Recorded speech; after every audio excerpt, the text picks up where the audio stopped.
परमात्मा से मिलन की बात करते हैं, ये कैसे होता है महाराज जी? इनका संबंध क्या है आत्मा और परमात्मा का?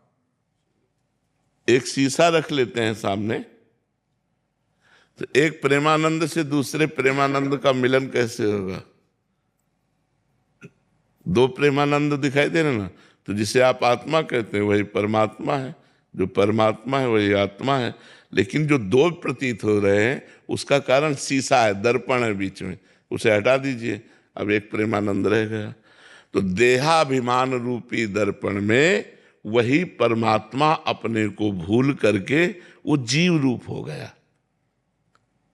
तब ते जीव भयो संसारी, छूटी न ग्रंथ न भयो सुखारी। जब से वो अपने आप को भूल करके स्त्री मानने लगा, पुरुष मानने लगा, मन और इंद्रियों के द्वारा विषयों का सेवन करने लगा, तब से अपने स्वरूप को भूल गया। हम सबका स्वरूप एक ही है, भगवत स्वरूप, ईश्वर अंश, जीव अविनाशी, चेतन अमल, सहज सुख राशि। सहज सुखमय हमारा स्वरूप है। शंकर सहज स्वरूप सम्हारा, तो लाग समाधि अखंड पारा। हमारा स्वरूप जो है वो भगवत स्वरूप है।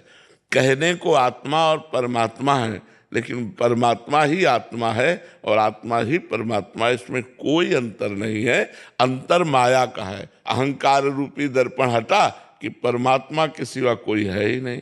भगवान ने श्रीमद् भागवत में कहा, चतुर्श्लोकी भागवत में, कि जब सृष्टि नहीं थी तो मैं था, जब सृष्टि नहीं रहेगी तो मैं रहूंगा, तो बीच में कौन हूं? मैं ही मैं हूं, मैं ही मैं। तो वो ही है, हम तुम नहीं है, हम तुम माया है।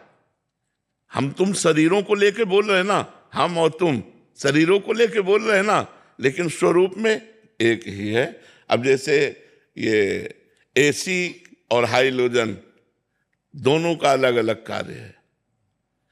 अगर अज्ञानी जी हो तो कहेगा इसमें बिजली और है, इसमें बिजली और है, लेकिन कार्य अलग होते हुए पावर तो एक ही है ना, बिजली तो एक ही है ना। कार्य विभिन्न प्रतिकूल भी हो सकते हैं।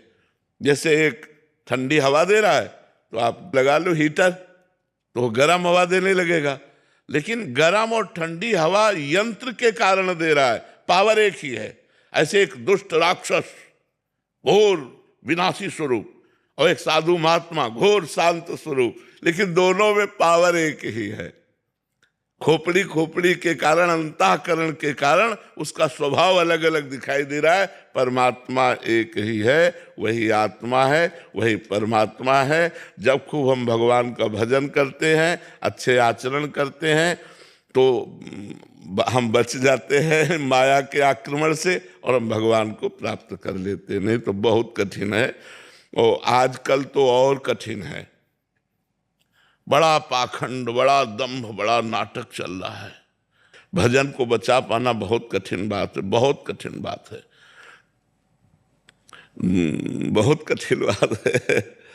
कामादिक मद दोष न जाके, तात निरंतर बस में ताके।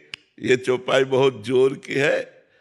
कामादिक मद दंभ न जाके, तात निरंतर बस में ताके। कामादिक दोष, अहंकार और पाखंड, दंभ जिसके नहीं है, हे तात मैं उसके अधीन हो जाता हूँ। भगवान कहते हैं ऐसे भक्त के अधीन हो जाता हूँ। लेकिन ये भाई बहुत नाटक माया का है।